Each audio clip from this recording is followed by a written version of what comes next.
మరో బ్రేకింగ్ చూసిన మాజీ ఎంపీ సీతారాం నాయక్ ఢిల్లీ వెళ్లారు. బీజేపీ అధిష్టానం పిలుపుతో ఢిల్లీ వెళ్లిన ఆయన ఇవాళ సాయంత్రం బీజేపీలో చేరనున్నట్లు తెలుస్తుంది. ఇక బీఆర్ఎస్ అధిష్టానంపై అసంతృప్తిగా ఉన్న సీతారాం నాయక్ బీజేపీ ఆహ్వానం మేరకు పార్టీలో చేరేందుకు సిద్ధమైనట్లు తెలుస్తుంది.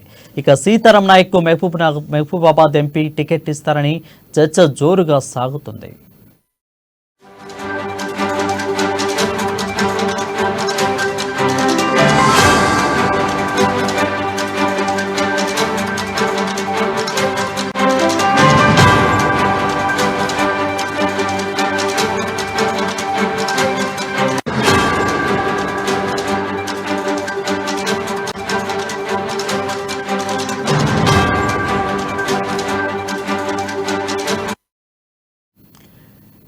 బ్రేకింగ్ చూసిన మాజీ ఎంపీ సీతారాం నాయక్ ఢిల్లీ వెళ్లారు. బీజేపీ అధిష్టాన పిలుపుతో ఢిల్లీ వెళ్లిన ఆయన ఇవాళ సాయంత్రం బీజేపీలో చేరనున్నట్లు తెలుస్తుంది.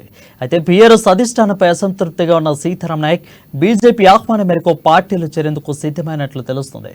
ఇక సీతారాం నాయక్ మహబూబాబాద్ ఎంపీ టికెట్ ఇస్తారని చర్చ జోరుగా సాగుతుంది.